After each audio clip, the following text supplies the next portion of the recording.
అందరికీ నమస్తే. అందరూ ఎలా ఉన్నారండి? బాగున్నారా? ఈరోజు మేము హెయిర్ స్టైల్స్ వేసామండి.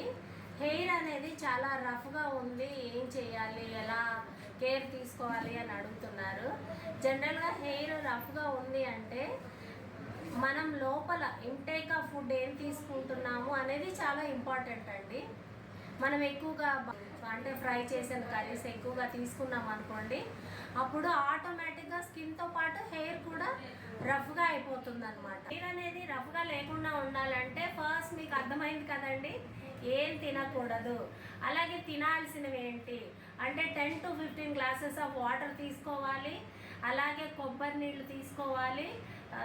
క్యారెట్ జ్యూసు, బీట్రూట్ జ్యూస్ అంటే లిక్విడ్ ఫుడ్ ఎక్కువగా తీసుకోవాలంటే హెయిర్కి కావాల్సిన అండ్ స్కిన్కి కావాల్సిన మాయిశ్చర్ కంటెంట్ అనేది అందుతుందన్నమాట.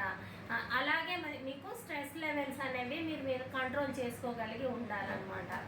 అలా ఉన్నప్పుడు స్కిన్ అండ్ హెయిర్ కూడా మంచిగా ఉండే ఛాన్సెస్ ఉన్నాయి.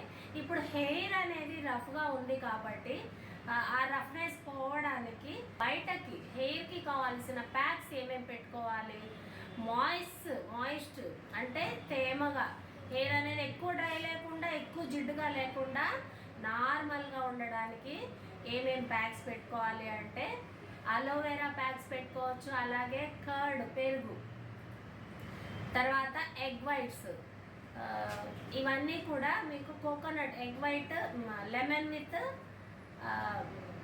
Half piece lemon with coconut oil, ఇలాంటివన్నీ కూడా మీరు హెయిర్ వాష్ చేసే ముందు అప్లై చేసుకొని రూట్స్ అండ్ హెయిర్ అంతటికి కూడా అప్లై చేసుకొని 20 minutes తర్వాత హెయిర్ వాష్ అనేది చేయండి. హెయిర్కి కావలసిన పోషణ కండిషనింగ్ అనేది అందుతుంది. హెయిర్ అనేది డ్రైగా లేకుండా హెల్ప్ అవుతుంది అనమాట. ఇప్పుడు అర్థమైందా హెయిర్ డ్రైగా లేకుండా మనం ఏమేమి చేయాలి అని? ఇంటేక్ ఆఫ్ ఫుడ్ కరెక్ట్ ఉండాలి, స్ట్రెస్ లెవెల్స్ చూసుకోవాలి, ఏమేమి మనం అవాయిడ్ చేయాలి, ఏమేమి తీసుకోవాలి అనేది. ఓకేనా? ఓకే అండి, మీకు కూడా అర్థమైంది అనుకుంటున్నాను. నా ఛానల్ నేమ్ వచ్చేసి వేజెండ్ల బ్యూటీషియన్ అండి.